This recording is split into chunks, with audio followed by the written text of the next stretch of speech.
తిరుపతి నగరంలో 13 నెలల శిశువు అదృశ్యమైంది. 13 నెలల శిశువు అంటే సంవత్సరం 3 నెలల పాప. బైక్ మీద వెళ్తున్నటువంటి ఇద్దరు తీసుకువెళ్తున్నటువంటి దృశ్యాలు సీసీటీవీ ఫుటేజ్లో రికార్డ్ అయినటువంటి దృశ్యాలు మనం చూస్తూ ఉన్నాం.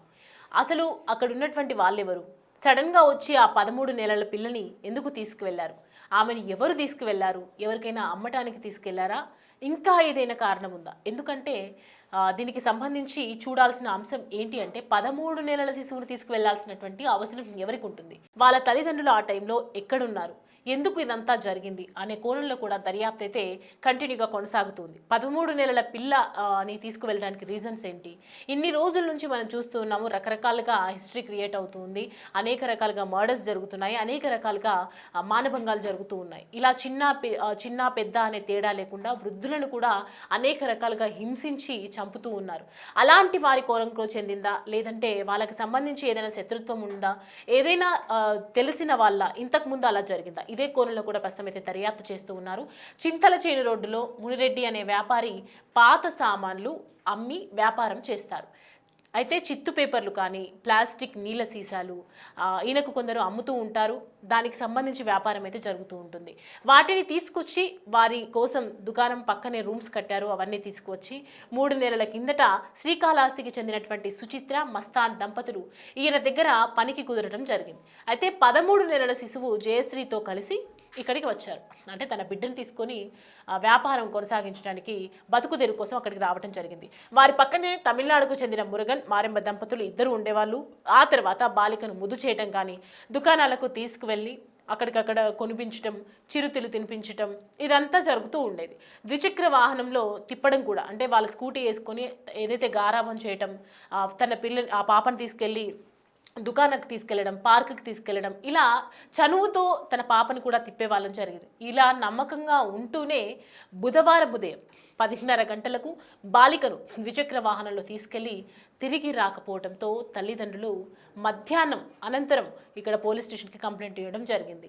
ఎప్పుడు వాహనంలో తీసుకువెళ్తారు, మా పాపని వాళ్ళ పాపలాగే చూసుకుంటారు అని చెప్పేసి అనుకొని వాళ్ళకి అప్పగించడం జరిగింది. సేమ్ రోజు వెళ్తున్న వాళ్ళలాగానే రెగ్యులర్గా వీళ్ళని కూడా తీసుకువెళ్ళడం జరిగింది. సో ఎంతసేపటికి రాకపోయేసరికి వీళ్ళిద్దరికి భయం వేసింది. నిందితుల సెల్ స్విచ్ ఆఫ్లో ఉండగానే మారెమ్మ రెండో మూడో భర్తల పిల్లలను పోలీసులు గుర్తించి విచారించారు. అయితే ప్రస్తుతం 4వ భర్త మురుగన్తో ఆమె జీవిస్తున్నట్టు తెలుస్తోంది. అయితే తమిళనాడులోని వేలూరు, కాంచీపురంలో బంధువులు కూడా ఉన్నట్లు గుర్తించారు. దాంట్లో కూడా ప్రస్తుతం దర్యాప్తు జరుగుతోంది. ప్రత్యేక పోలీస్ బృందంతో దర్యాప్తు చేస్తున్నారు.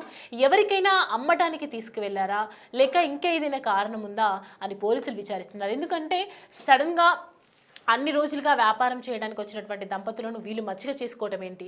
ఈ మారెమ్మకు ఎందుకు ఇన్ని పెళ్లిళ్ళు జరిగాయి? అంటే గతంలో కూడా ఇలాంటిది ఏమైనా చేసిందా? ఇవన్నీ కోణంలో కూడా దర్యాప్తు జరుగుతోంది. పోలీసు బృందం ప్రత్యేకంగా గాలింపు చర్యలు కూడా చేపట్టారు.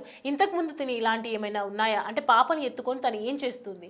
అందుకే ప్రతి ఒక్కరూ హెచ్చరిస్తూ ఉన్నారు. పోలీసులు కానీ జరుగుతున్నటువంటి సిచ్యువేషన్స్ ఎన్నో మనం రోజువారీగా చూస్తూనే ఉన్నాము. రకరకాల వార్తలను కూడా మేము ప్రజెంట్ చేస్తున్నటువంటి పరిస్థితి కనిపిస్తోంది.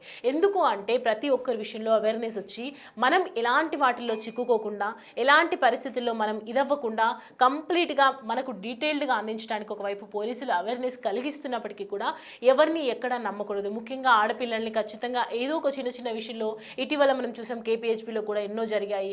అక్కడ కూడా గొంతుకు నిలిమేసి చంపేయడం జరిగింది, గొంతుతో కత్తితో పొడిచి చంపడం. అంటే ఎవరి మైండ్ సెట్ ఎలా ఉంటుంది, ఎలాంటి సిరీస్ చూస్తున్నారు, ఎలాంటి సినిమాలు చూస్తున్నారు, ఇదంతా కూడా ఎఫెక్ట్ అయిపోతుంది అని చెప్పి అనుకుంటూ ఉన్నారు. కాబట్టి ప్రతి ఒక్కరికి ఒకవైపు వీళ్ళు జాగ్రత్తగా ఉండండి అని చెప్పినా కూడా తల్లిదండ్రులు నిర్లక్ష్యం చేస్తున్నారు. పక్కింటి వాళ్ళైనా సరే, బంధువులైనా సరే, ఎవరైనా సరే మన పాపని, మన పిల్లని వాళ్ళకు అప్పగించడానికి వీల్లేదు, మన ఇంటిని కూడా వాళ్ళకి అప్పగించడానికి వీల్లేదు. నమ్మించి ఇలా మోసం చేసి ఖచ్చితంగా రోజు షాప్కి తీసుకువెళ్ళడము, పార్కుకి తీసుకువెళ్ళడము, అనేక రకాలు మీకు నేను కొనిపిస్తాను, మీకు తినిపిస్తాను, మీతో మాట్లాడతాను, మీ చేస్తాను అంటే నమ్మేసి అలా దంపతులకు ఇవ్వకూడదు అని చెప్పి ఈ కథను మీకు ప్రజెంట్ చేసే ప్రయత్నం చేస్తున్నాం. ఎందుకంటే ఇప్పుడు వాళ్ళు ఎక్కడున్నారు అదంతా కూడా పోలీసులు చూసుకుంటారు. మేము మాత్రం మీకు ఇలాంటివి జరుగుతూ ఉన్నాయి, ఖచ్చితంగా మీకు అవేర్నెస్ అనేది ఉండాలి. ఎట్టి పరిస్థితుల్లోనూ కూడా మీరు ఎవరిని నమ్మడానికి వీల్లేదు.